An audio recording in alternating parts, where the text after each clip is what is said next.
Hello, I'm Greg Harrison with USDA Market News Service here in St. Joe, Missouri with your National Feeder Cattle Summary this week. Looking at cattle prices this week, feeder cattle prices compared to last week, starting with calves. Starting with your lighter weight calves weighing under 500 pounds. Most of the calves we've seen this week trading in some wide price and trend ranges, but most of these lightweight calves under 500 pounds are mostly 5 to 10 higher, instances up to 15 higher, and there's probably places around that have called the market up to as much as 20 higher on a lot of these lighter weight calves. Over 500 pounds and yearlings are over 500 pound calves and yearlings are trading fully steady to 5 higher, and there's spots where they're up to $10 higher.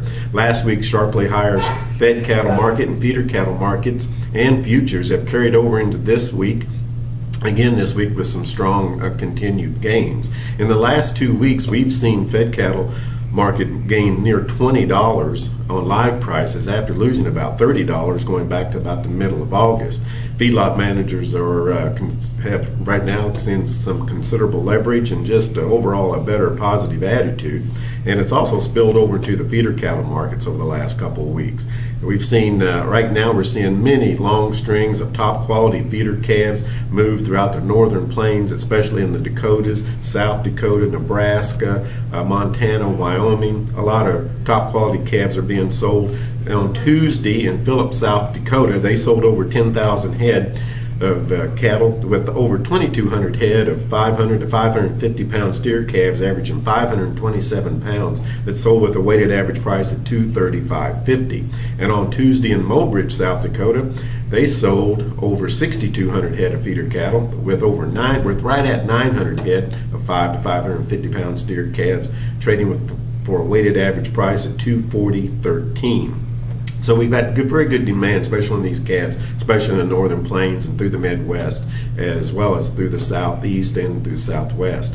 Looking at some CME live cattle futures are now back to levels that we seen the first, second week of August before the big break, and beating that the bulls took then has now moved over to the bear side. It seems that what used to take months for the market to move, now it's taking days and weeks. Hopefully this isn't a new norm, but this market is still trying to find its course. Optimism remains very good right now, especially over the last couple of weeks, but also it remains guarded as well as cattle have moved higher. But we're also seeing a lot of cattle feeders still continue to struggle as break-evens remain difficult. And this could create some long-term tension and volatility as these markets have moved sharply higher, and they've done it quick and fast, just as when they sold off they did it quick and fast. So sometimes it gets a little ahead of themselves. But anyway, there's still a lot of volatility out there. Box beef values have really broke out last week and this week. On choice product on Thursday, choice closed 98 cents higher at $217.47, and going back to the close of October 9th, on Friday, October 9th at $203, it's gained $14.47 on choice product. So choice box beef has made some good gains as well.